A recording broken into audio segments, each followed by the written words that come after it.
Hey, everybody, welcome to the Check Ball Podcast. I'm Uncle Freezy. I am here with the host of the joint, Staffa Don in the building. Staffa Yes, Don, what's sir. good, man? Yes, sir. Yes, sir. All You right, know, all right. So where you check want to the. go with it, bro? I mean, man, we talking about NBA basketball, man. So we gonna be talking about everything: the East, the West. The MVP styling.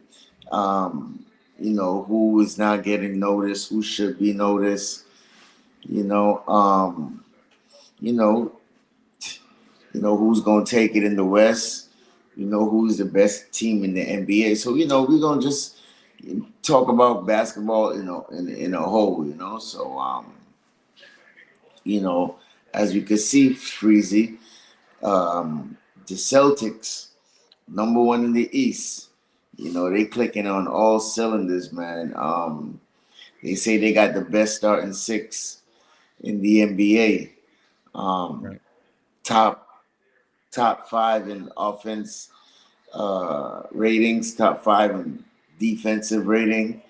Um, right, right. this tandem here been been solid for about a good 3 4 years now. Jalen and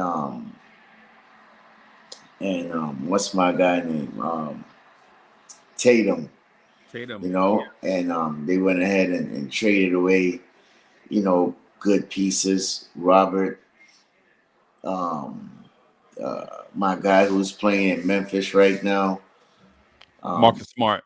Marcus Smart, key players, and then brought in Derek White, Porzingis. So they hitting on all cylinders. What you think about this Celtics team, man? I personally think they are very fortunate, lucky, luck of the Irish, right? Type scenario where there are teams in the Eastern Conference that have been obliterated by the injury bug, right? When you consider Philadelphia with Joel Embiid out, when you consider the Knicks with a bunch of people out, when you consider they are about as healthy as a team this time of year can possibly be, right? And you couple that with them already being a very good team and teams that were catching them in the first place having a flat tire, so to speak, it puts them in a position where they look very, very, very, very good. Yeah, man. Missoula for a young head coach. I think he's doing a excellent job, man. Do you think he should get considered for coach of the year? I think he should be considered, but another team that got obliterated by the injury bug, the Cleveland Cavaliers, are well, not right on their heels, but still the number 2 seed in the East, and they had a bunch of players miss time due to injuries. Now, if Boston were to have half the injuries that say a Cleveland Cavaliers had, would they be in pole position? I mean, maybe so, maybe not. But it's an interesting thing to think about. What if what if Jason Tatum missed time due to injury? Would they be in the same position with Jalen Brown and Porzingis having to carry the load? Or what if Jalen Brown was out? Would they be able to? What if Porzingis was out? Would they be able to do something similar? And the thing about the injury bug is it's unpredictable, right? So it's unpredictable. Boston had their share of injuries last year, but it was since the conversation we're having a current conversation talking about this year. You can't use the injury bug as the means for justifying Boston's position because, like you said, they're a great team, right? It's not Boston's fault other teams are not healthy. All Boston can do is play the teams that are on their schedule. Do they have a great young, talented core? Absolutely, absolutely they do. Right, but at the same time, you know, um, does a situation where Boston's catching everyone at a time where they all have injuries help Boston? Absolutely, it does. Yeah, you brought up a good point. They really hasn't been hit with the injury bug, Right, and they've been pretty lucky this year to not get bit. You know, and in the game last night, you know, I told myself, because I haven't been watching them like that, and I'll tell myself, okay, they have a good six, but what about they bench? And I saw what Missoula was doing. What he would do, he would take out Jason Tatum and bring in Hauser. So they basic. Even though Hauser is a catch and shoot um, specialist, it seems like it didn't even affected anything when Tatum went off the floor. Or some of the starters went off the floor. And he ended up staggering. And I see in the second unit he will have Tatum and Pritchett, and I think he will have Derek White out there, right. and what's the old guy named Horford? Al Horford and Yeah, Luke Cornett at times. right, and Cornette, and that will be they bench for right now, and it's still effective. Just by having one of their stars out there. So, you know, they might have the best six, but I gotta give Missoula credit. You know, he's staggering and getting those guys to play at a high level. Um, but moving on to Well, Cleveland. let me add just this real quick.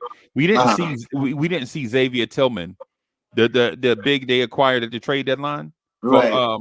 so we didn't see him.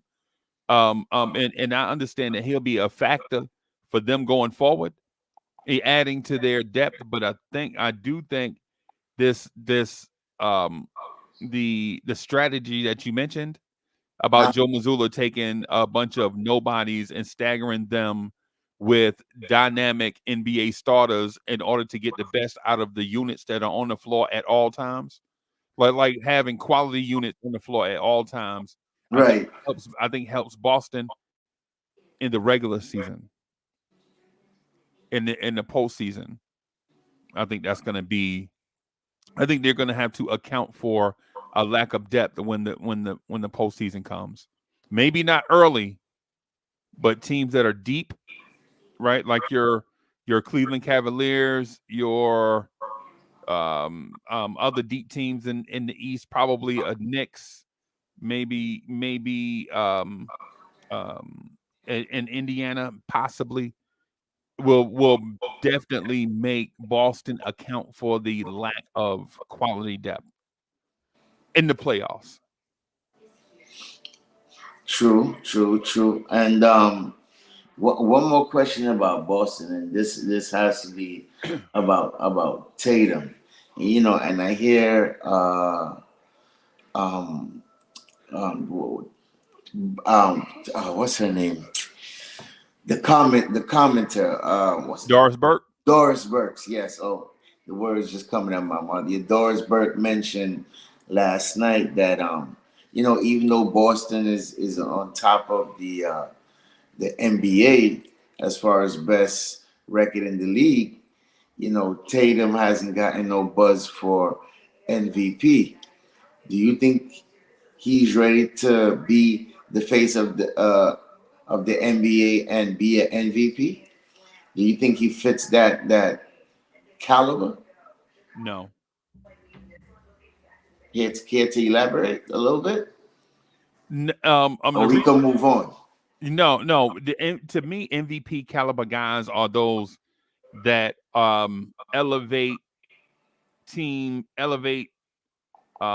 their team and has an impact across the league See, in my mind, the MVP means the most valuable player in the league and not the most valuable player on your team, right?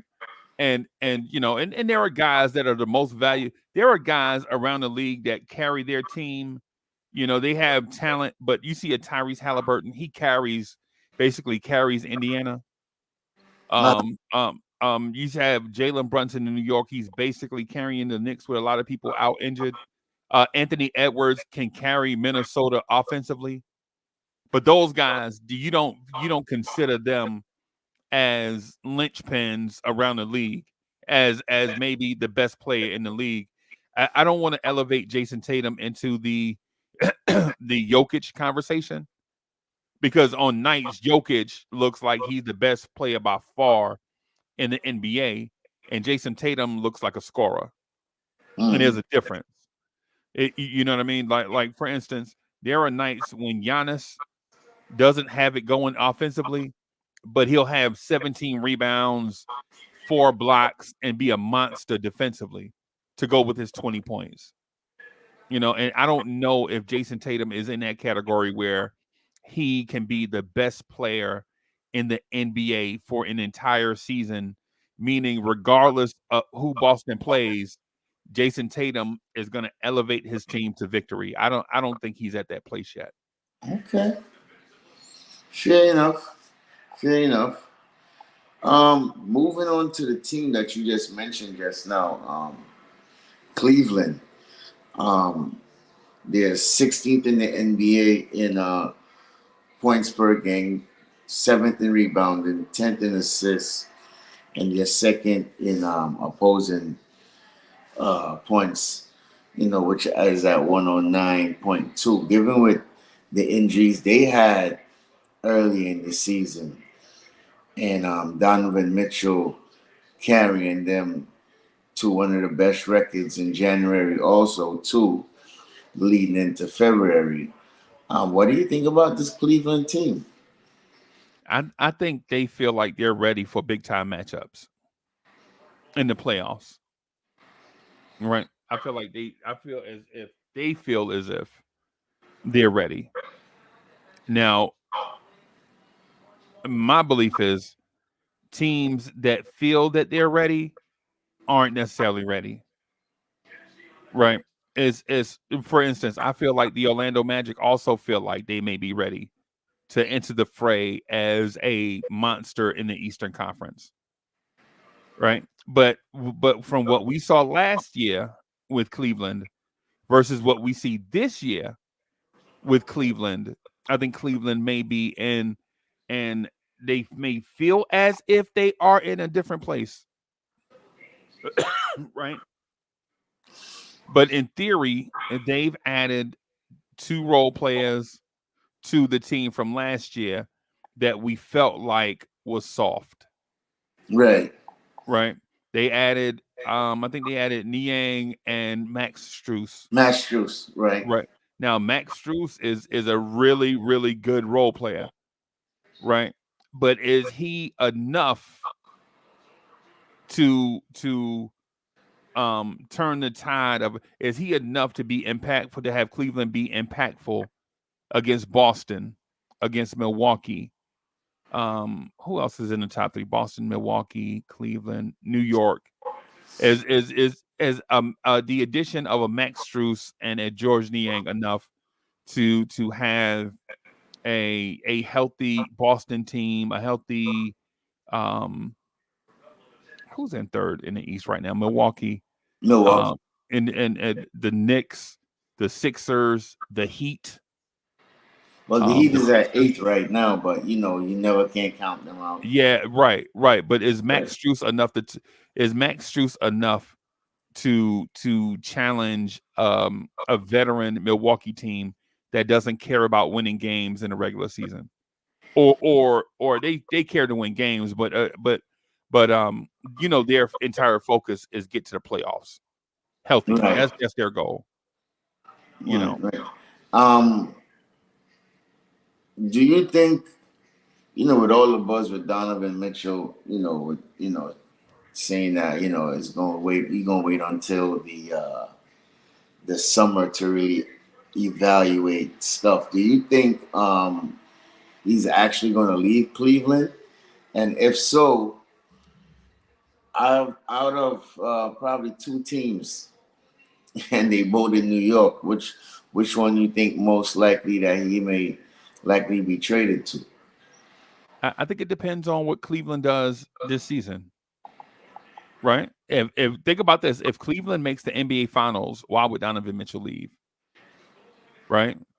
At the True. same time, at the same time, if Cleveland falls on their face in the NBA playoffs, if say for instance in a 2-7 matchup, Cleveland versus Orlando, which I'm picking this as an upset special. I'm picking this as an upset special. Cleveland versus Orlando. I'll pick Orlando to upset Cleveland. If that happens, I think you can book it that Donovan Mitchell will be a Nick, A Nick. right? A Oh, Nick, right? Now here's the thing. Here's the thing with Brooklyn and any stars that look at Brooklyn. And no disrespect to what Brooklyn is building, but how many coaches can you fire? How many star players can you trade away? Right? How many up and coming young players can be miscast in Brooklyn before you consider Brooklyn a grease fire? Right? I mean, think about over the last 3 to 4 seasons, they fired Nash and Jock Vaughn, right? They also traded away multiple stars, right? And if you're Donovan Mitchell looking to come home to settle down, why would you go to Brooklyn? true. Yo, I mean, look, Brooklyn got the assets to trade for a star, Right. and if probably Donald, if we don't, as I'm talking about the Knicks, don't make a move and strike if they really want him, you know, there's probably a chance, 50-50 chance, Brooklyn could be that next team, you know. But their second best player, Cam Thomas, plays the same position as Donovan Mitchell, right? Yeah, well, he's gonna have to be in the trade if it I has to happen. Exactly. right. That's what I'm He's saying. So if he's you gonna he's gonna have to be in that trade. So right, as I said, Brooklyn got the assets to do it, and right, he is just one of them. right, So is Finley and even the other Thomas, even the other Cam, right. Yeah, right? yeah. So, Cam so Johnson. right. So they got the But assets. They that's a got the assets. non-starter for them. That's a non-starter for Mikal Bridges because he and Cam Johnson are best friends. It would be like Yeah, telling but best friends or not, this is a business, Freezy. I understand, but it'd be like telling Jalen Brunson that you got to trade Dante DiVincenzo and Josh Hart in order to bring in Donovan Mitchell. Hell. You see how awkward that gets Yeah, but because you know it makes the if team but better. if it makes the team better, he might just have to sign on for it, or they probably might even say nothing. He might be mad, like how they did Luca in Boston in Dallas by Yeah, not telling him certain things. But yo, I mean, he's not cutting the check, no, no, So if they feel like that's gonna better the team, he might have a say, but at the end of the day, they call the shots and they write the checks. right, right. So it is what it is. What I would say about the Brooklyn thing is Brooklyn is in that teeter totter weebly wobbly scenario where they think they're one player away from being one player away, but they're actually assets away from being in the lottery, right? Hmm. Because in theory, when you look at them from a basketball perspective, they don't have what it takes to win an NBA championship right now. But they do have a bunch of pieces in place where if you just insert a star player, that star player can take them somewhere. But the unfortunate part of that is you have to trade away those pieces in order to get the star player, right? Like think of in order to win in today's NBA, you have to have a bunch of wing defenders, a rim protector, and 3-point shooting, right? And a bucket getter, right? But in order for them to get Donovan Mitchell, they're going to have to trade away wing players and 3-point shooting. So when Yeah. Donovan Mitchell arrives, right, it's going to be, in theory, Donovan Mitchell, Mikal Bridges, and Nick Claxton. And when you think about that on paper, does that win you a championship? No. No, no. Does that even get that may not even get them to being the 6th seed in the East right now Hmm. because they'll still need to get an off guard. Their main issue right now is point guard, right? Right. Yeah. That, Yeah. that's their issue, Yeah. right? Yeah. So and their other main issue is how to get their young bucket getter Cam Thomas to be a well-rounded NBA player, pass the ball, play defense. He's just a bucket getter, man. Yeah. Right now, He's a flat out baller. I heard Mikal Bridges said in a podcast he's just a flat old bucket getter. I don't disagree with anything you say. right, right, right. Salute to IKBM Dre and DSJ. What's good, fellas? Right. So do you trade that bucket getter and those wing players for Donovan Mitchell and then be in the same scenario where you have a bucket getter and wing defenders? Now But I well, understand I Spider mean, is better than one of Cam. them got to go. It's either you're gonna trade away Finley or you're gonna trade away Cam. So they could still have one wing. They're not gonna trade away all, but one of them is going in the trade. Yeah, they have a bunch of wing players, man. Yeah, so that's what I'm saying. They have the assets, so they good. Right, right. They You but they know. but they have a bunch of wing players in a sense that Cleveland is going to want their best wing players, and you have to give them to Cleveland for Well, Donovan Mitchell. if I'm Cleveland, I'm taking. This is my opinion. I'm going with Finley. Okay. I like him. He's more better on defense, and he could shoot the occasional three. Um, I don't have Brooklyn stats to see his stats right now, but I think he's a decent player. And he got experience, and that would just add more depth to Cleveland that they need. So I would more likely go on him than Cam. If I'm so can let me give you two trade scenarios. One on the Cleveland side and one on the Brooklyn side. You mind if I Okay. do that? Yeah, go ahead.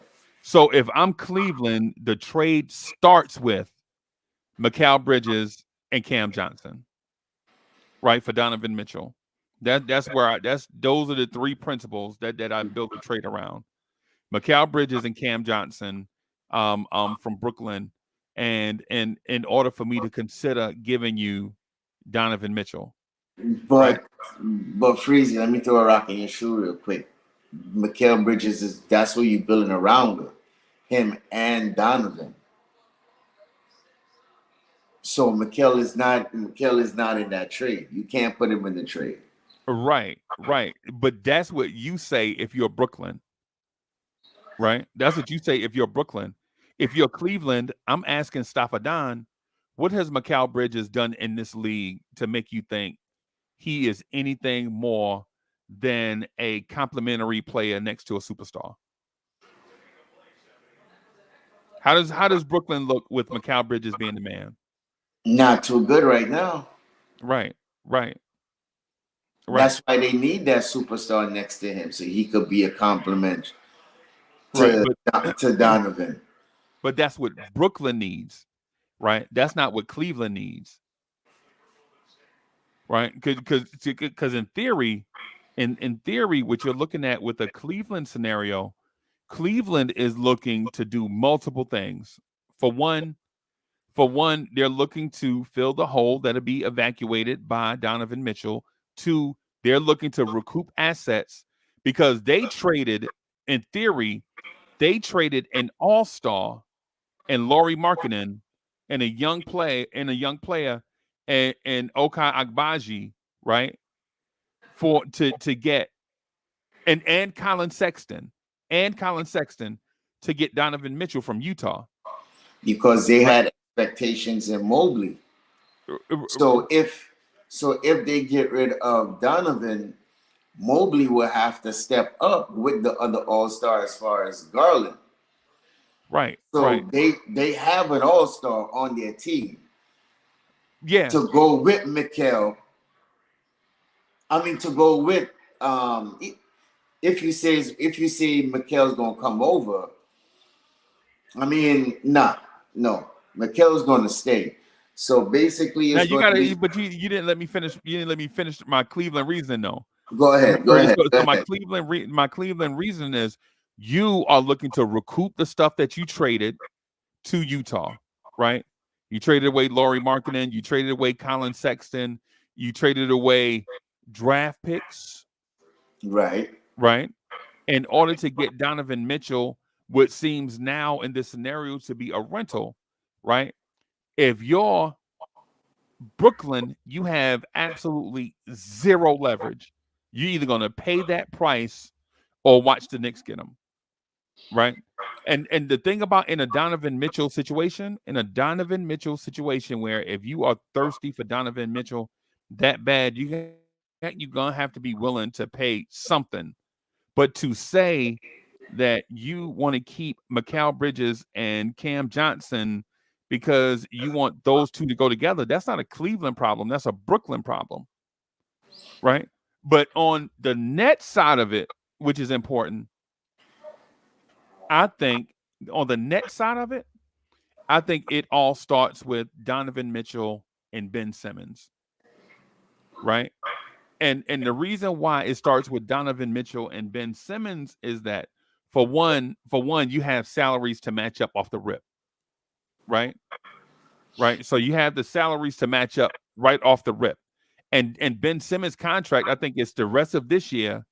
And then after that, you have one more year of Ben Simmons, where Ben Simmons' contract becomes an expiring high upside rental scenario for Cleveland, right? Where if it works in Cleveland, then you look at maybe giving him an extension long term. Nothing crazy because you know he's an injury risk.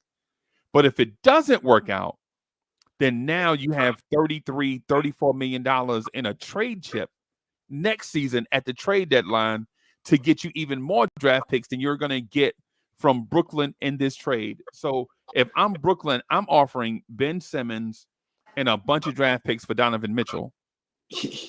you know, this guy don't even play a lot. You know, yeah, I forgot that he was even on the team.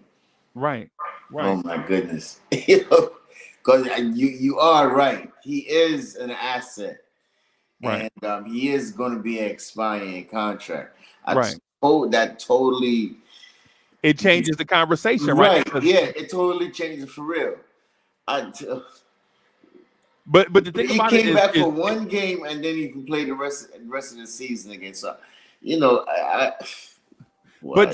to the point that you were making when you asked me why would Brooklyn do that deal to build around Mikal Bridges? Remember when you were saying that when I was talking Cleveland, you mentioned the Brooklyn side, right? Right. Now that we're on the Brooklyn side of it, of the thought process, right? You're saying we can give them Ben Simmons and a bunch of draft picks, right, to recoup what they lost in the Utah trade, and now you still have Mikal Bridges, Cam Thomas, Cam Johnson, Dorian Finney-Smith, Lonnie Walker, and their young and the young wings they just drafted in this past summer's draft.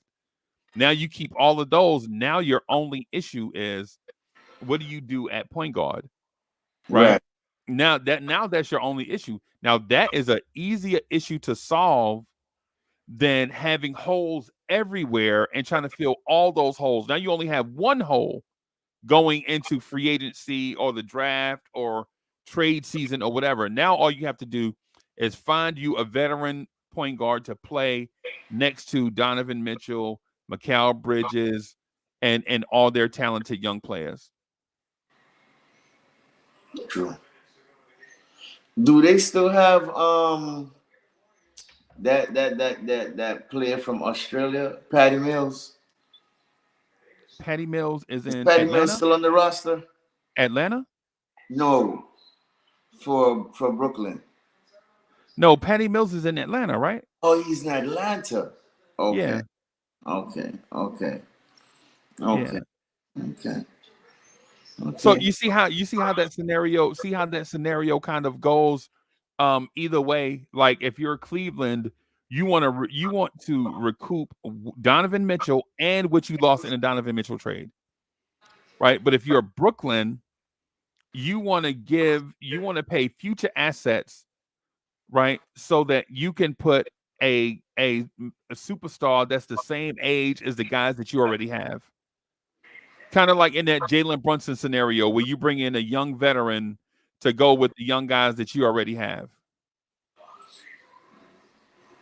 Yep. Yeah, man. Well, you know what? Cleveland, number two, in the East, they're gonna have a lot to prove, and Donovan gonna have a lot to prove. So we'll see. So moving on, we got the Bucks. They just got another new coach again. Right. They let go Adrian.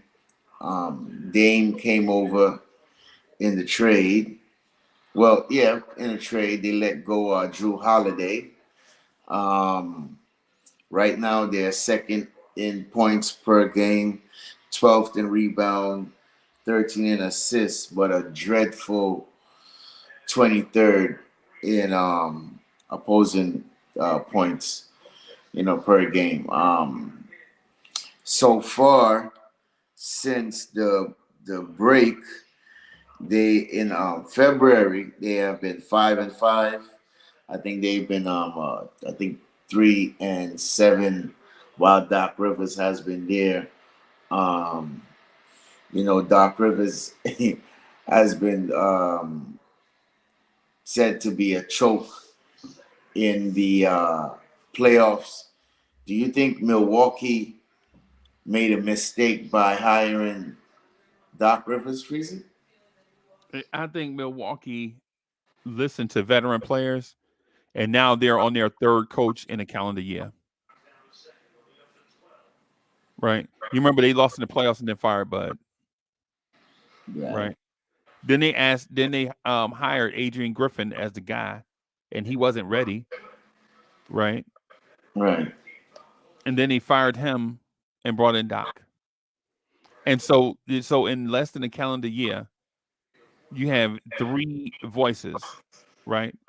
Instead of going with stability, right? They went with we got to win now, all chips in the middle of the table, right? So if you're asking hiring Doc, was that a mistake? No. It was the right choice to make up for the mistake they made for firing Bud, right? What they probably should have did is hired Doc once they fired Bud and not go Adrian Griffin, but understanding that Doc wanted to take some time off, right? So if you're Milwaukee, you're in that. You remember the teeter totter scenario I mentioned before, where you can go either way. I think that's where Brooklyn is. Brook. I mean, You mean not Milwaukee? I mean Milwaukee. Yeah, I think that's where Milwaukee is. Right. I think that's where Milwaukee is. What you And call them? yeah, teeter totter. That's Yeah, that's where they are. They are in that situation where they can go in either direction. And it's not big, but Brooklyn. I mean, I'm sorry, Milwaukee's teeter totter scenario is different than Brooklyn's, whereas as Brooklyn has all the pieces in place to just take a superstar and drop him in place so they can win. Milwaukee is old and fragile, right? Dame is old. Brooke Lopez is old. Chris Middleton is old. Bobby Portis is older. Giannis is Giannis is older. It could, like, if I asked you right now what 21, 22-year old has an impact on the Milwaukee Bucks, we wouldn't have an answer. Hmm. But if I asked you what 30-year-old had an impact on the Bucks, you could say Dame, maybe Giannis. I think Giannis is either 29 or 30. I don't know if he's 30 yet, but he's close.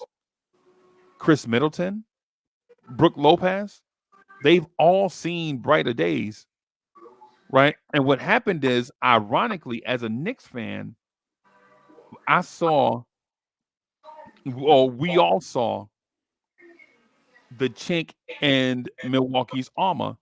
There was a game earlier in the season where the Knicks ran a side pick and roll to draw Brooke Lopez away from the rim, right? To neutralize their drop coverage. And what happened is, Brooke Lopez, a older, stiff big, had to play defense away from the rim. And it reminded everybody that Brooke Lopez is a 35-year-old center with a ton of miles on him.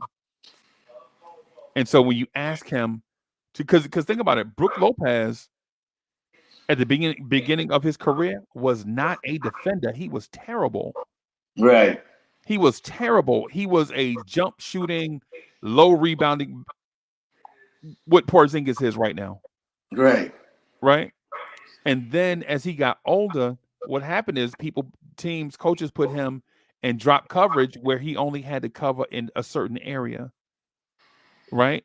And all of a sudden he thrived at it. But now teams understanding that all you have to do is pull him away from the rim, and then take your chances with Giannis at the rim, right? It's like one of those shark movies where when Brooke Lopez is at the rim and Giannis is the weak side shot blocker, that's perfect.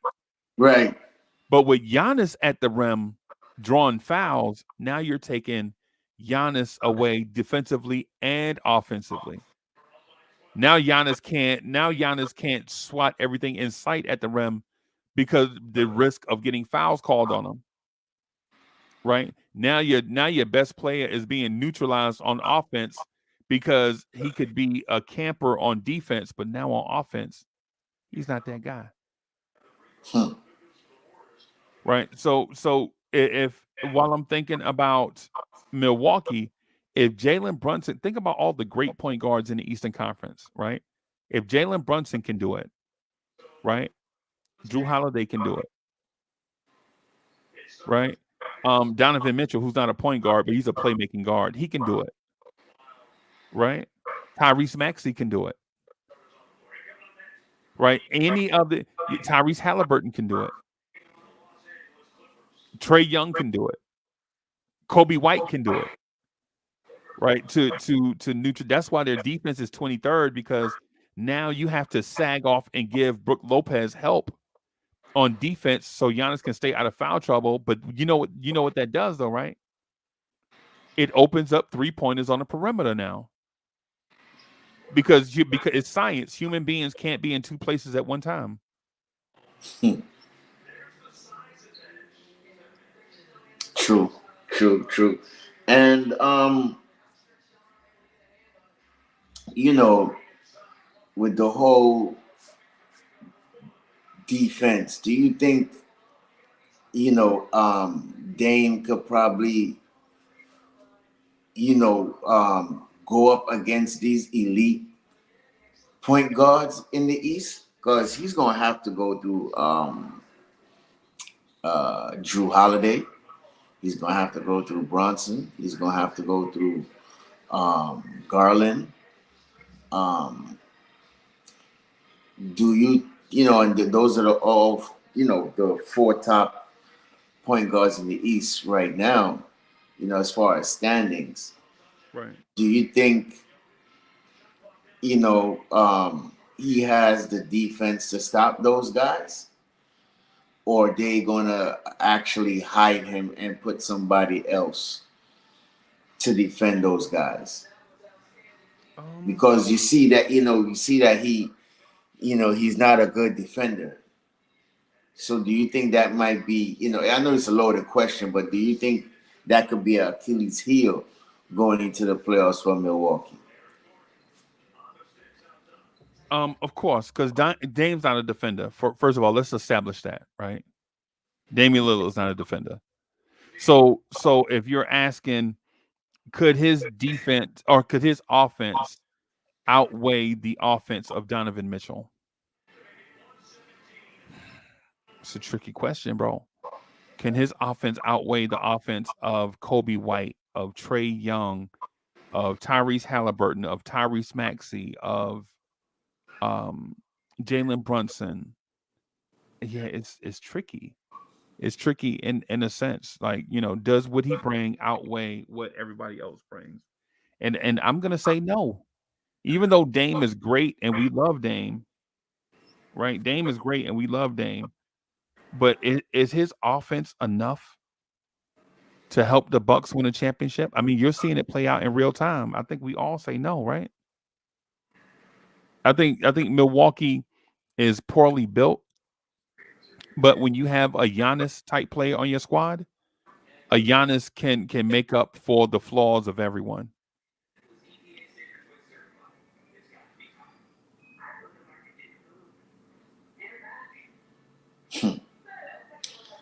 Well, I mean, we have another 25 games, I guess, to go. Uh, Right. let's see what Doc and these boys do, and see. Because right now they're 37 wins right now, third in the East. Um, they I think they're on a 2 or 3 game winning streak right now. Um, so let's see if they can make it to at least the Eastern Conference Finals. And moving on to our team, um, they played Boston last night. They lost, I think, 116-102.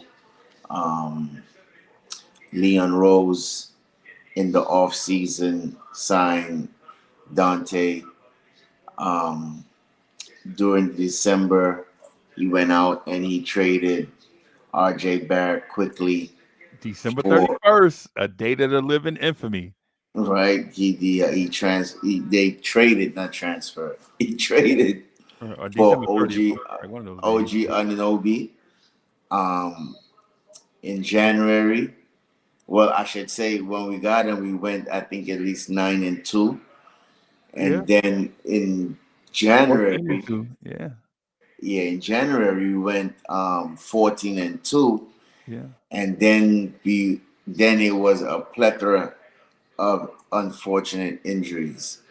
Um, First one went down was OG with the burn spurs in his elbow. Um, then you had Randall with the popping out of the shoulder. Then you have Hartenstein with the off and on aggravated injury of the Achilles. Then you have Devo went ahead and got minor hamstring. Also, they at the trading deadline also too, they went ahead and got Alec Burks and Bojan and traded Grimes, um, uh, the other twin. What's his name? Ryan went in that trade. The Malachi other Flynn. right, him winning that trade, and we got back. Also, I forgot Precious. I always gotta remember Precious in the Right, right. OG trade because he's doing very well for the Knicks. And with all that move, Freezy, now I know you probably answered this question, and this question has been around, the media, the various podcasts, but I never really heard me and you talk about it. Do you think when being healthy, um, that this team could make a run. And if they were to be knocked out in the first round, would you be mad or disappointed? So I'll let you answer the Uh, first. yeah, yeah. So, and in my mind, all top 7 teams in the East, when healthy, can make that run that you alluded to.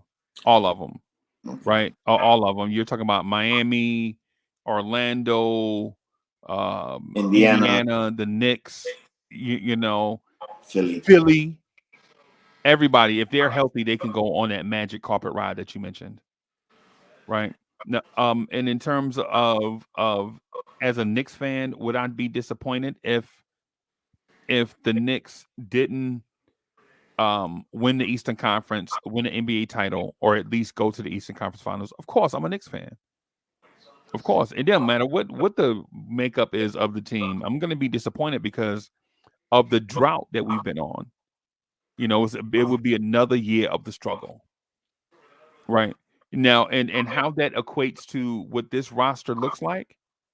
Of course, we will be frustrated, especially after the way we lost in the playoffs the last 2 appearances, especially the way we lost to Atlanta in 2021. 2022 was an injury plagued season, right? Where Tom Thibodeau did his best despite injuries to Kemba, Derrick Rose, and all of the COVID, um um all the missed games due to COVID like symptoms, right? This year, yeah, we'll be frustrated, but at the same time, it's a mix of all these different type of things. So yeah, sure. Um, I heard someone said to me that by the front office making those two moves, as far as um, the Burks and Bojan saved Leon Rose's job because Dolan is the type of person to just swoop in and clean house. For example, the Rangers, they were winning 2 years ago, and he just went in and clean house. Even though they had a good record, they were winning. So, do you think that by getting those two guys, They were winning. They weren't a championship contender role. okay, well, hear me out.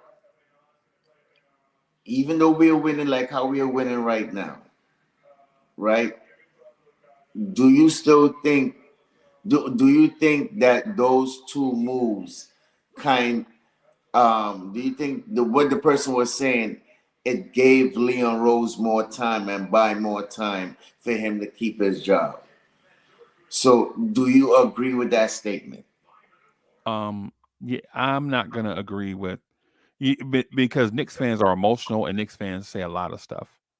So I'm not going to, in terms of what they say, and they may base that in some personal um type of feeling. What I'm going to say to it, and not to dodge the question, what I'm going to say to it is both parties probably have a goal in mind and a time frame, right? And if they don't reach the goal and the time frame that was set, of course the owner is going to come in and replace everybody. Because at the beginning of your contract, you promise a certain thing in a certain time frame, and the owner promised you resources and certain things to help you get there. Now, if you don't get there based on the stuff that you promised, would you blame the owner for not renewing? Of course not. Of course not. It would be like if I offered Staffordon cheesy popcorn and he get his mouth wet for some cheesy popcorn and I show it with potato chips, right? And Staffordon be like, bro, you promised me that you was gonna bring me cheesy popcorn. And not to make it super simple, but yes, that's basically, what it is. Would I be surprised if James Dolan came in and made changes? No, it's professional sports. But at the same time, you know, um, are we really saying that a trade for Alec Burks and Bogdanovich is going to save somebody's job? If that's the case, then the bar is set too low, right? With Bogdan, outside of OG Ananobi, and you gave up young, talented assets to get OG Ananobi, but outside of OG Ananobi, your return is Precious Achua, Malachi Flynn, Bogdanovich, and Alec Burks. Is that enough to save your job? Absolutely not. Hmm. So would you say that you're right because it's a 5 year um contract when they sign. It's this is year four, so they're going into year five. Right. Um, with all the moves that they made from year one till now, they made a couple of mistakes. The Kimber, the Noel, resigning all those guys before, and then cleaning their mistakes, and then Just a couple. We no, not no. going. Let me finish. Okay. Let Okay. me finish. The mistakes that they made, they righted them. Then they did a couple trades, built the team together. Do you think they deserve a contract extension due to some of the returns that they got back? Some of the things that they did, giving away first round picks for giving away certain players on the team, getting second round picks for OB, not giving out first round picks for the Bogdanovich trade, just all around in a shell. Do you think they deserve an extension through the ups and downs of this team? How they make it up right now? Yeah, I think they're very smart people, right? I think they're very smart people. I think they really care about their jobs. But in professional sports, bro, nobody deserves anything in professional sports. And in my mind, nobody deserves anything. Everything you do in professional sports is based on now and going forward, right? Like what you've done in the past don't even matter, right? Because think about this: when Jerry Krause was added to the Bulls Ring of Honor, right? Right. Chicago Bulls fans booed that man's widow, booed his name, right? And he brought them 6 championships, right? They booed that man. They booed that man's been dead for years. And when Chicago Bulls fans heard that man's name, they booed him. He brought Hmm. them 6 championships. They had zero before him and zero after him, right? And so the reason why I bring that up is because for every good move that the Dis Knicks organization made, there is a Evan Fournier contract type deal. So every time you drafted or for every OG Ananobi trade, there's an Evan Fournier trade. And no front office gets it perfect 100% of the time, right? But Knicks fans as a whole, all they care about, and I think I could speak for every Knicks fan, all they care about is winning an NBA championship. Hmm. And if you don't do it, and if you don't win, and if you don't win a championship, all you're doing is delaying the inevitable.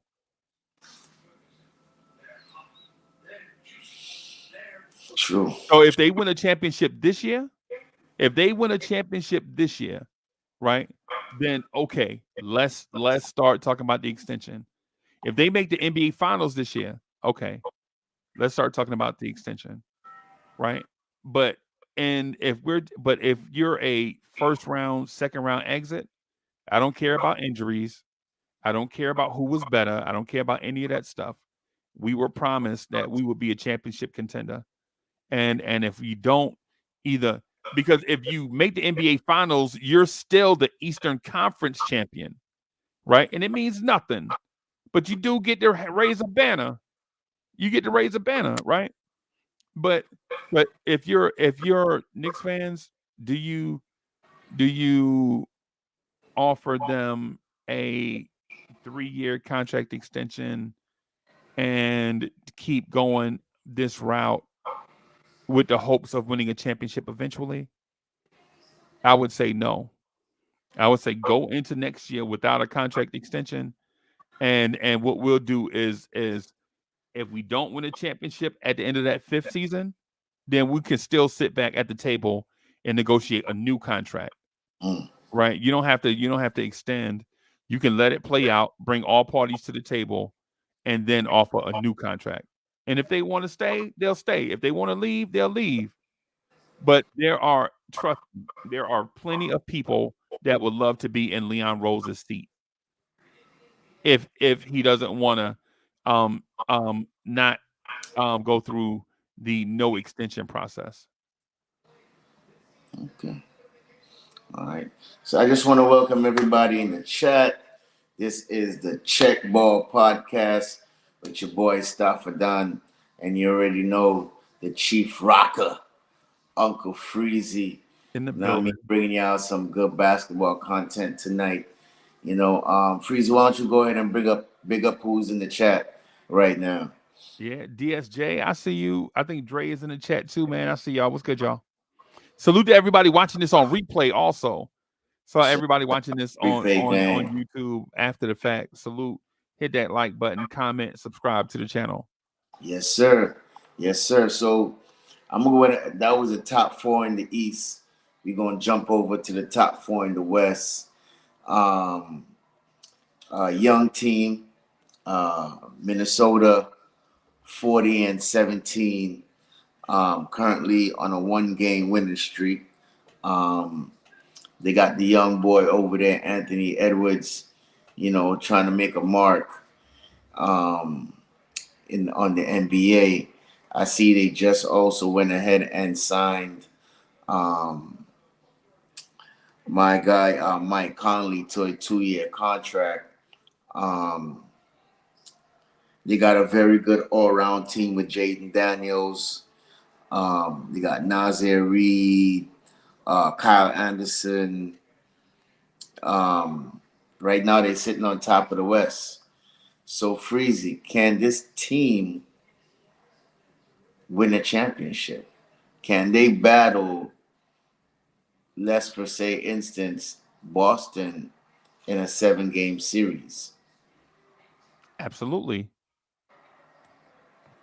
Absolutely they can. And it starts with a um And they're first in defense. Let me just yeah, point that out. was just gonna add that. Do they have what it takes to defend Tatum and Brown? Absolutely. Absolutely. Right. Are their primary defenders primary offensive weapons? No. Meaning, well, outside of Anthony Edwards, they have good defenders on the court, right? Do they have a weapon X? Absolutely, right? Like whatever you say about what Porzingis brings to the table, you can say the same thing about Karl Anthony Towns. If I ask you, who is the better 3-point shooter between Porzingis and Karl Anthony Towns, we'd like to say Porzingis, but the real answer is actually Karl Anthony Towns, right? Do they have a guy that can guard Jason Tatum and have that be his primary job? Absolutely, with McDaniels. McDaniels' sole job would be to guard Jason Tatum, right? Do they have a guy that can guard Jalen Brown? Absolutely.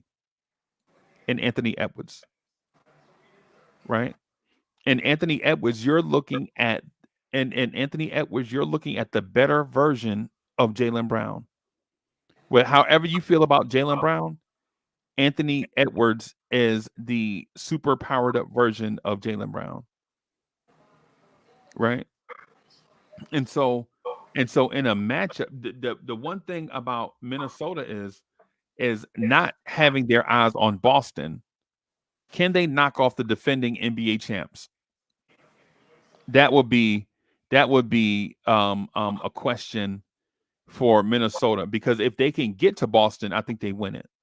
Mm, But their issue is, can you navigate past a hungry Sacramento Kings team that had aspirations like this last year and fell short? Can you get past a very hungry Golden State Warriors team that wants to prolong their dynasty? Right? Can you get past the Dallas Mavericks? Can you get past Oklahoma City? In a perfect scenario, all them teams would knock themselves off, and then Minnesota would have a clear path to the championship. Right? I think they could be. I think Minnesota beats Boston. I think they beat Milwaukee. I think they beat Cleveland. I'm not sure if they beat the Knicks, and it's not because I'm a homer. It's just because I think teams like the Knicks offer um they muddy the waters, mm, right? For instance, the Knicks are not gonna come out. The Knicks won't have a Kobe Bryant. The Knicks won't have a Michael Jordan when you play them. The Knicks are gonna beat you with 1,000 paper cuts.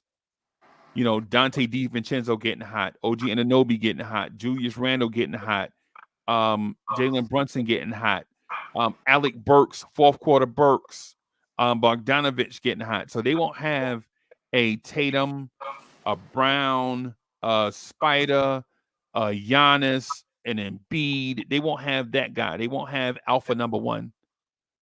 But what they will have is a Justice League approach, right? Where when you defend them, you have to be on your guard at all times, because anybody from the Knicks can get hot. Now, what that means down the stretch, do the Knicks have a closer? Possibly, right. possibly, right? But in terms of Minnesota, I think they're ready, bro. Okay. Okay. You know what? I think Anthony Edwards. I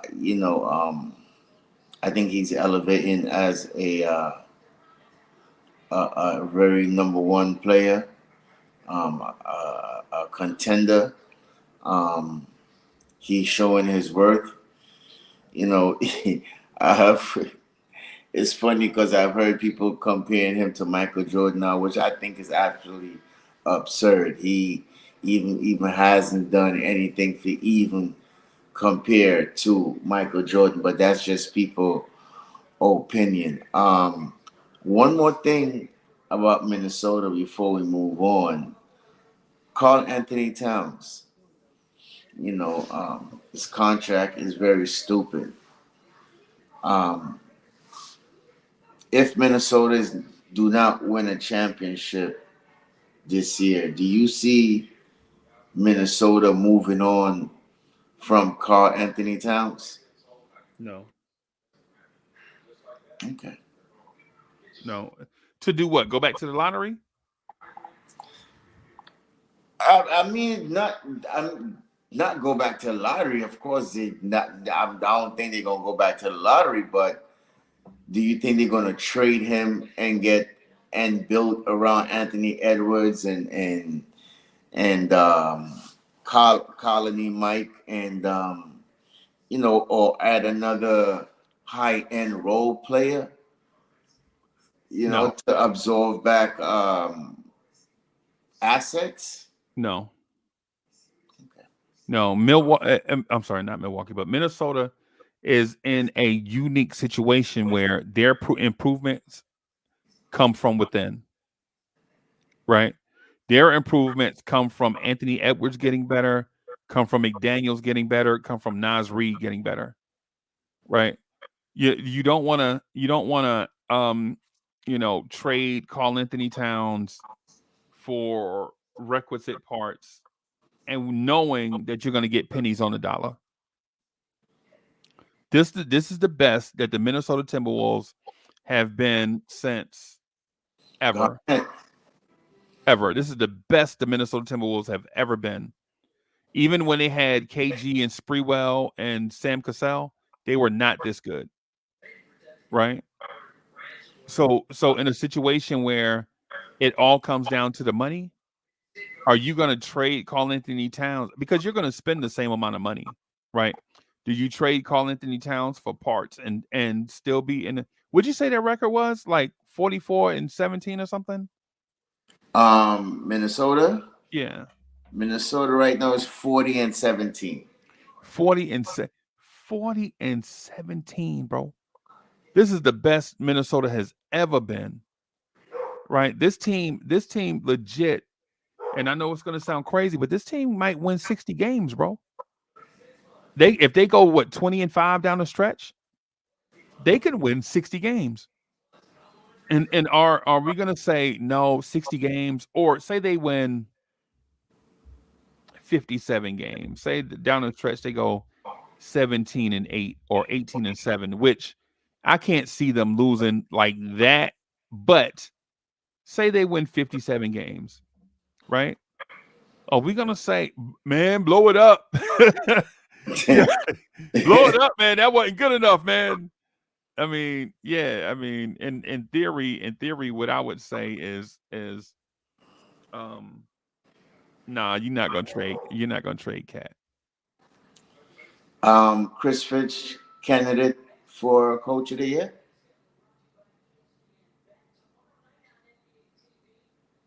You're muted, boss. Yeah, my dog was barking, man. My bad. Okay. Yeah. But Chris Finch, head coach of the year. in the conversation, absolutely. Okay. In the conversation, absolutely. My candidates for coach of the year right now are JB Bickerstaff, Tom Thibodeau, Chris Finch, and the guy from Oklahoma City. Mark. I don't know how to pronounce his name, but good segue going in to Oklahoma City, which has been a surprise Right. to everybody. Right now, they are second in the West. Right. They also are 40-17. Look like Minnesota has a tiebreaker on them. They're third in points per game, 13th in defense, 27th in rebound, and 11 assists. Currently sitting at, as I said, second in the West. Are you surprised by Oklahoma City, Freezy, and No. Shea Alex Gilders Alexander as a MVP candidate? Did you see him breaking out this year? Um, I think they did it. No, I think they did it the old school right way. Build Mm. it through the draft, get a young player, let him develop, let him take his lumps, and then once you got that one player to an all-star level, then you refocus on another guy, bring him along the same path as SGA. You know what I mean? And bring him along, let him take his lumps next to the first guy that you developed, right? I so yeah, I'm not surprised. It's the in theory, it's the Chicago Bulls mold, right? Mold, not mold. I'm sorry, mold of you get Michael Jordan, right? Which was hard because they had to sit through a lot of stuff. And for those that don't know, Chicago had been trying to get a Michael Jordan type for a very long time before they got Michael Jordan. Orlando Woolridge, the Daly kid, Quentin Daly. They had a lot of young. They took a lot of shots and they failed. But then they got Mike Jordan and it set their track. So Michael Jordan played his first 2 or 3 years, 3 or 4 years, trying to learn his way in the league, could score.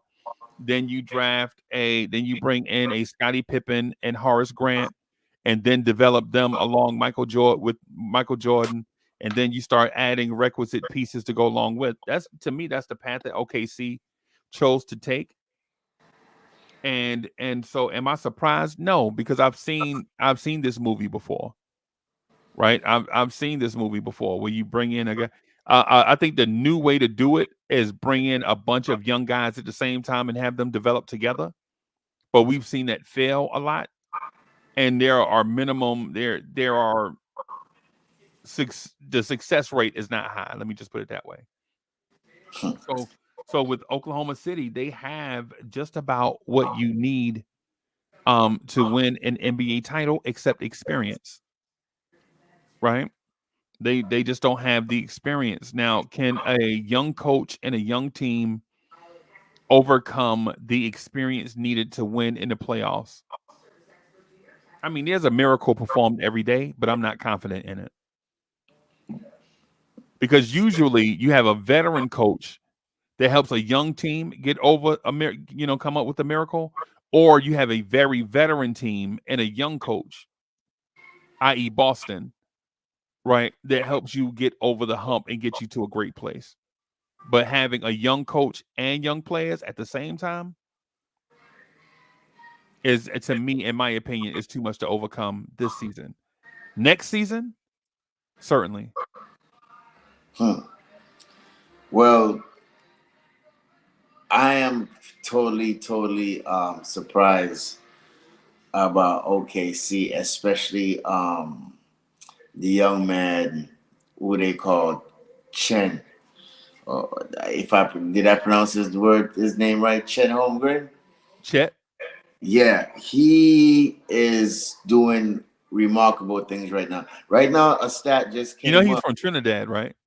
No, I didn't know that. No, I'm messing with you, bro. I'm messing with you. He's from Trinidad. I think from no Trinidad, Yeah, but the guy put up 150 assists, 150 blocks, and 100 3 pointers. The first player in NBA history to do that. yeah. Um, Chan Holmgren.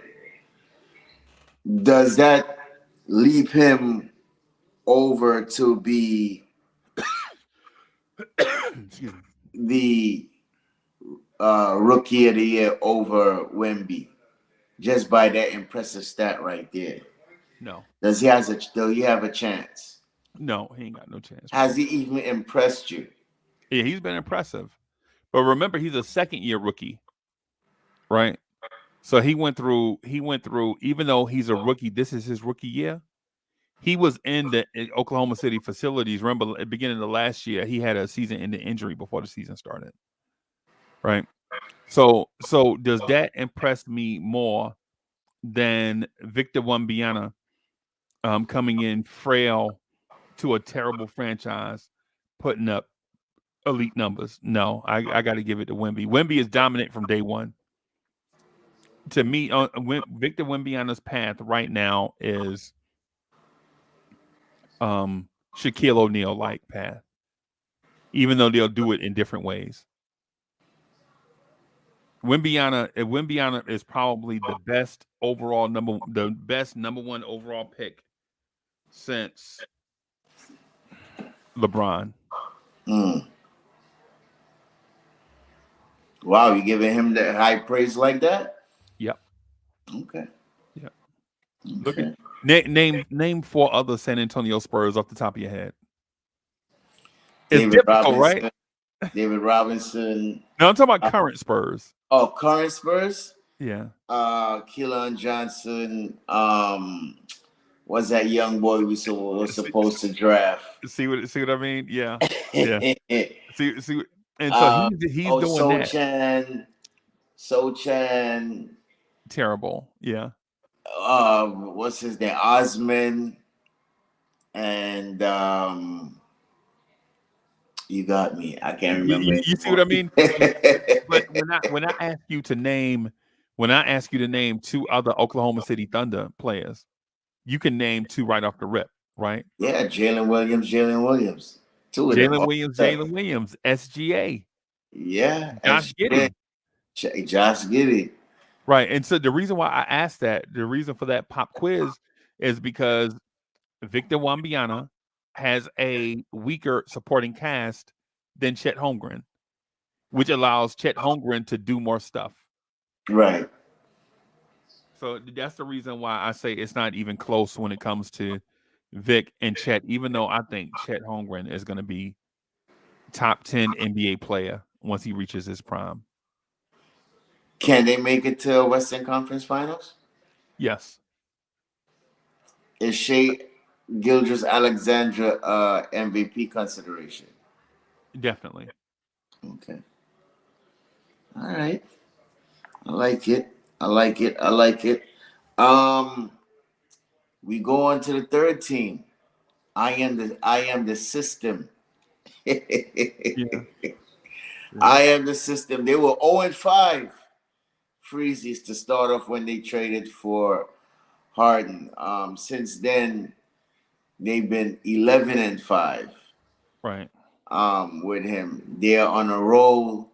They just signed Kawhi to an extension. Um, Paul George may be next.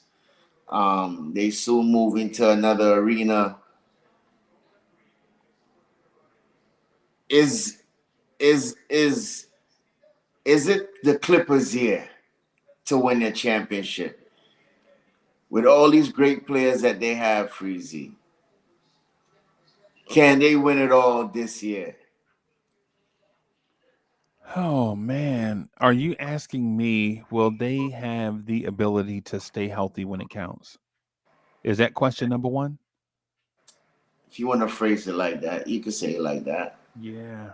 Um I don't know if the way they are built is sustainable for a deep playoff run.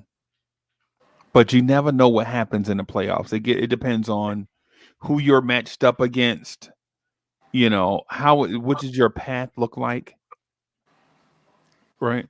A betting man would say that they have a chance if their style of play can win in a playoff matchup.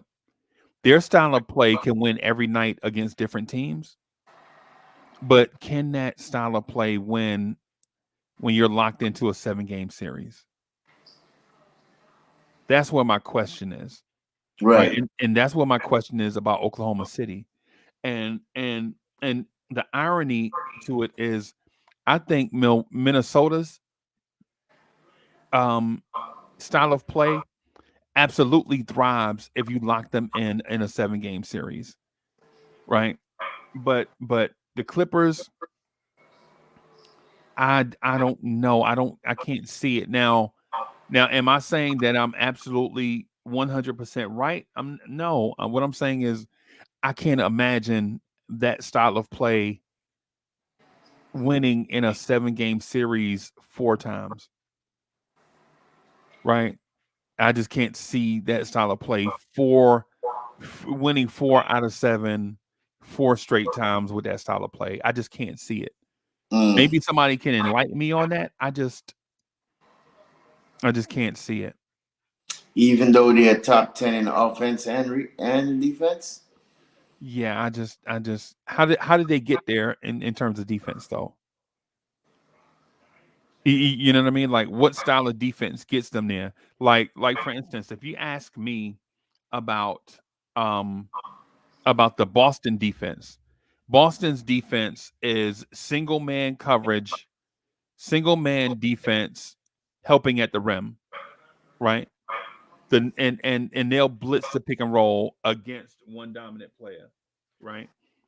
If you ask me how the Knicks do it, the Knicks are going to be ice pick and roll, switch recovery on the perimeter, right? But if you're asking me about James Harden's defense and Russell Westbrook's defense and Terrence Mann's defense, I'm thinking their only really really good defenders are Kawhi Leonard, Paul George, and Ivan Zubats. Hmm. You know what I'm saying? And Right. what you're going to do is you're going to layer it. You're going to put Paul George out on the perimeter to guard ones, twos, and threes. You're going to have Kawhi Leonard guard threes and fours, some twos and switches. Zubats is going to guard fives and all the bigs, right? And then you're probably going to go small occasionally right? You're going to go small occasionally with Kawhi at power forward, Paul George at the three, and with perimeter defenders up top. But I don't know. I'd have to see how that top 10 defense, and mind you, and the rankings top 10 offense, top 10 defense, you're not playing great teams every night. There's a lot of cherry picking in those standings, right? Like the Knicks next game is against Detroit, right? Yeah, that'll probably be a get right game for the Knicks, right? But at the same time, Boston plays Detroit also. Right, You know what I'm saying? So when you talk about the rankings, keeping in context, they play a lot of good teams, but they also play Charlotte, Washington, Detroit, and others to get to that ranking. So in terms of, and I'm not saying that the Clippers had an easy schedule. That's not what I'm saying. What I'm saying is when you put two elite Hall of Fame type wing defenders on the same team in Kawhi Leonard and Paul George, you also add a very good defender in Zubac. I would expect them to be a top 10 defensive team when they're healthy, but that defense being able to shut down people in the playoffs. Like, can the Clippers defense shut down Sacramento in the playoffs? Absolutely not. I think it'll be a track meet, right. right? You know what I'm saying? Can that Clippers defense with wing defenders beat Denver, who's got Jokic? Absolutely not. Right? Can that defense be a better defense than the Timberwolves? I don't think so. Right. So when it comes to the Clippers offensively, I think when you have 3 or 4 Hall of Fame caliber scorers on a team, they could in theory ISO to 110 points, right? Right. But that defense though, I don't see that being sustainable. And I'm not saying that they should ISO, they should run offense, but what I'm saying is when that team needs a bucket, I know I can go to Kawhi Leonard or James Harden or Paul George at any time and get a bucket. But when I need to stop against Anthony Davis, right? If I need to stop against LeBron, is Kawhi or Paul George or any of them, can they stop LeBron with LeBron's season on the line? I don't know if that's the case. Wow. So you see, you really don't have that much faith in the Clippers. No, Basically. I'm saying I don't know. That's why I was asking all those questions. I'm Okay. not saying that they won't do it. I just need to see it, right? Because the Clippers have been hot like this in previous iterations too. Was this like their fourth year? Paul George and Kawhi Leonard's fourth year together? Yeah, something like that. Yeah. Maybe it's their fifth year. Maybe it's their fifth year together, right? Yeah, it's like their fifth year together, right? So in those previous 4 or 5 years, we've seen stretches like this, but they don't have a championship to show for it. Well, you know what? Ty Lue has a roster on his hands right now. Let's see what he could do. They said that he was lucky to get a championship with LeBron. People say that he's overrated. So he has something to prove. So let's see what the Clippers could do. See if they could at least make it to Western Conference Finals. Right. Um, Before we move on to the last topic, last team, I want to shout out Dope Soul Sports Talk. Shout out to the Queen. Salute. Make sure you subscribe to her channel. She's on every Friday around 9ish. Um, that's on the NBK network. And also, shout out to Uncle Freezy and his plethora of podcasters. Make sure you like, subscribe. Lawrence Tears is in the house. Lawrence Okay. is in the house, right? So Yeah. make sure you just have your notification bells on. You never know. There's a bunch of shows You all the know, time. you're gonna be interested, and he's one of the hard workers, working guys in the podcast communities. And this is a new one right here. We call it Check Ball Podcast, where we talk about basketball in general. You know, so today, we're gonna run down, the four best teams in the East, and the four best teams in the West. Uh-huh. And I hope y'all like the content that we brought y'all this afternoon. Mhm. So the last team, Freezy, which is the defending champions, Right. the Denver Nuggets. I think they're playing right now as we speak, against the Warriors. Um, Let me see if I see the score right now. Um, right now, Denver. No, they actually won. The game is over. They beat the Warriors 119 to 103. Okay. Uh, they are fourth in the West right now. I think at 39. I just now seen 39 and 17. Mhm. Um, they didn't really make any moves, Uncle Freezy. Can this team repeat as NBA champions? Can they go back to back, Freezy? Can Jokic be that number one player again and bring Denver to the promised land? Let me ask this because I wanna answer your question, but I wanna get some insight before I answer. Okay. Is Nikola Jokic a top 5 center all time? I will have to say yes. Okay. Two-time MVP, NBA champion. And so that will be Let so me the give you one more accolade before you continue. He has a triple double on every team in the NBA. The first player to do that. Go ahead. right, right, right, right. I think that's a ESPN stat, right? Because the thing about the ESPN stats are of course Wilt Chamberlain and Bill Russell don't have triple doubles against every NBA team because a lot of NBA teams didn't exist when those Right. rules played. You're right. You know what I'm You're saying? right. You're So right. so You're right. so yeah, You're so right. You're right. You're right. Good ESPN point. Good ESPN point. will hit us with some of the fluffy stats. So, Good but point. but Good here's point. Good but point. but here's the thing about Jokic, right? Here's the thing about Jokic.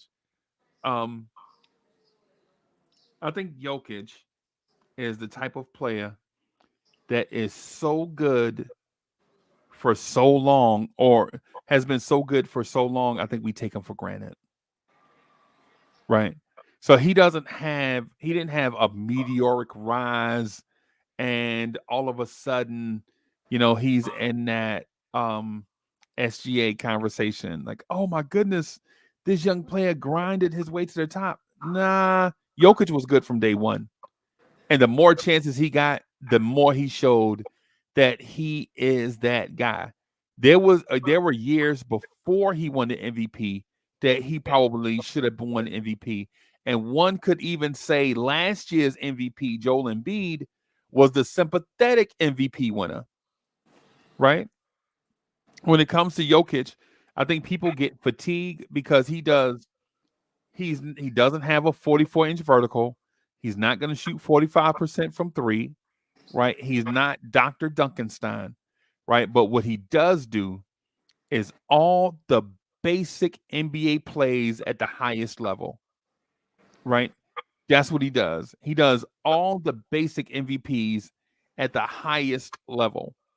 It's like when we think of scientists, right? When you think of a scientist, you're like, man, his IQ must be amazing. No, scientists are people that work really hard and have a base level intelligence at all these different things so they can think through processes, right?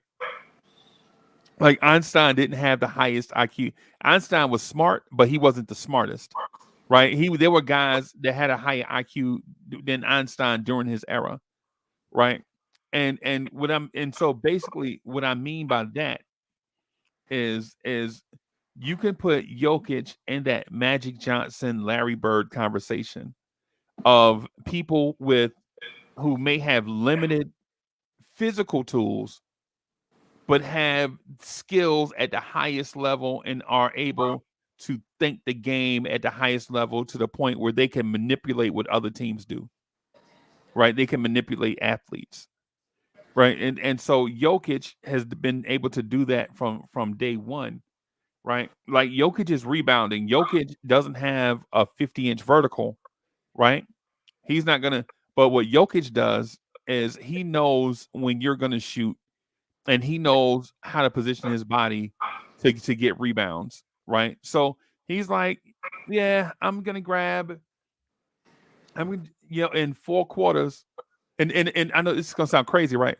In 4 quarters, what I'll do is I'll get one offensive rebound per quarter, and I'll get two defensive rebounds per quarter, right? But you know what that does, though, right? That means that man grabbed 12 rebounds, right? And so when you're on the outside, you're looking at, you're like, at one rebound, one offensive rebound per quarter, one offensive rebound per 12 minutes, and I'll grab two defensive rebounds per 12 minutes. Right. And you're like, that's nothing. Anybody can do that. No, anybody can't come into the NBA and average 12 rebounds a game, right? And what Jokic will say is, um, yeah, in this wide open offensive style, what I'll do is I'm just every 12 minutes, I'm just gonna get two assists. I'll get two assists every 12 minutes, right? And so in theory, what that means is that man's gonna leave the game with 8 assists, 12 rebounds, 8 assists. And so I'm not saying that he's an accumulator. What I'm saying is he's impactful, Mm. right? Like the man average 25 points a game or 26 points a game or whatever it is that he averages. He's not going to go out there on a heater and try to get 20 points in the fourth quarter. No, he'll get 8 points per quarter, right? That man in theory he'll get a dunk at the rim, hit a three-pointer, and knock down a couple of free throws. Right. And just do you like that over the course of a game. And then when you look at his numbers, it's like watching Tim Duncan back in the day, right? Like a impactful big that does everything at the highest level skill wise. And when you look at his numbers after the game, you're like, man, I didn't know Tim Duncan had 37. Didn't seem like he was shooting the ball that much. But you look at the putbacks from teammates that missed their shots. When you look at the one or two isolations in the first half he got in the post that he made, and maybe got an and one on one of them. And basically what that does is it impacts. So basically what I'm saying about the Denver Nuggets is this: the Denver Nuggets have just as good a chance as anybody to win the title. I think they're probably the Vegas favorite to win the championship, right? My dark horse is Minnesota. Okay. So my dark horse is Minnesota, right? Now, my super duper dark black as hell horse is the Knicks. I Oh think the wow. Knicks, if everything goes right, I think the Knicks can win the NBA title, not just because they're my team, but because if they take the Mighty Ducks approach of 11 guys versus 2 guys, then I think they could win it. Now, is it likely? No. That's why they're the super midnight black as hell horse. Right. You know what I'm saying? But I hear you. yeah, I hear you. I hear you. Um, just a little couple honorable mentions, real quick. What do you think about the 65 game um minimum to get accolades with all these injuries, real quick before we wrap up? I think they're lucky it's not. I think they're lucky it's not 60 games, or I'm sorry. I think they're lucky it's not 70 games. Right? Bro, come on, man. Yo, you can't win employee of the month playing working 3 weeks out the month. How you gonna win employee of the month and you only show up 3 weeks out the month, man? How you gonna be employee of the year and you took winter off? You just missed all of winter. Like you didn't even show up on your job until April. You know what I'm saying? And then you want an accolade? Come on, man. I mean, NBA players, I get it. I get it. Right. But these awards are for the elite of the elite, right? Right, It's not everybody deserves a trophy. I think that's the thing with the NBA now. Like dudes are crying they didn't make the All-Star team. Play better, right? If you play better, you'll make the All-Star team, right? Dudes are right, saying it's not fair that if I think it's stuff. Think about this.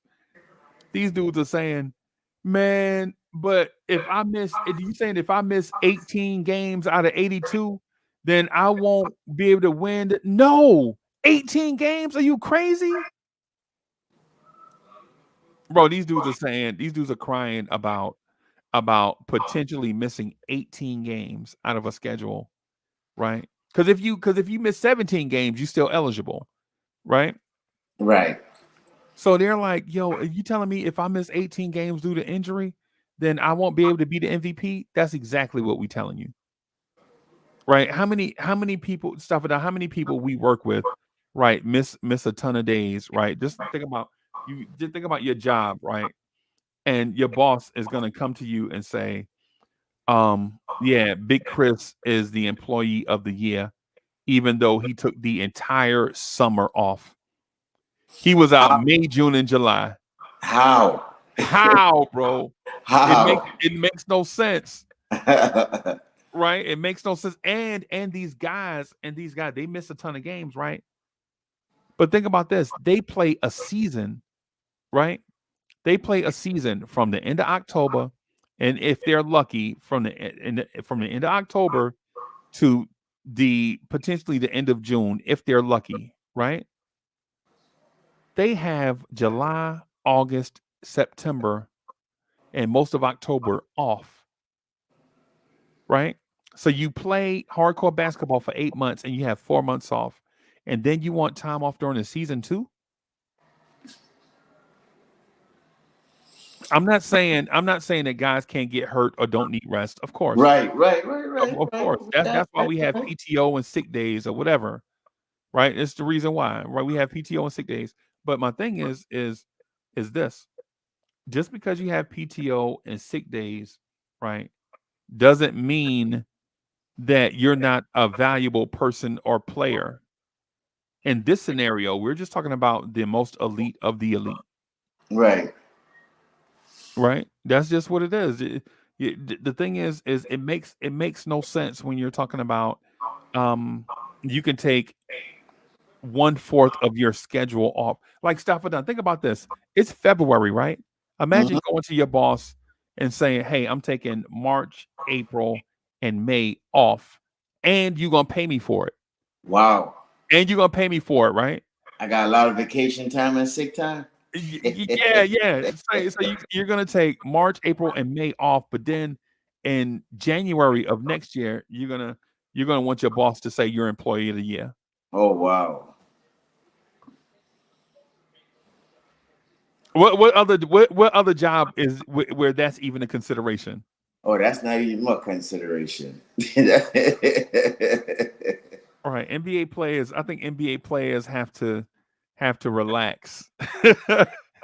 I think NBA players have to Yeah, relax. it's just something that's been in the NBA community. So I say let me bring that question to you. But that's a wrap, man. NBA Check Ball podcast episode 1. Them. You know what I mean? And many more to come, you know what I mean, with special guests coming up, you know what I mean? Lawrence Tears working hard behind the scenes to get y'all the best people come on and give their best opinions and their analysis, so look out for the Check Ball podcast. Keep your notifications on. Make sure you subscribe, hit that notification bell. It's sponsored by the Lawrence Tears, and produced by Uncle Freezy. You know what I mean? So yeah, man, it's here where we talk about basketball, everything, you know what I mean? To Right. fights that was going on the other day in Miami and the Pelicans. We Right. didn't even touch that yet. Yeah. You know what I mean? So, yo, it's a bunch of things going on in the NBA. So it's gonna be a nice, informative podcast. Check ball. So check out. Peace. Love y'all. Peace, everybody.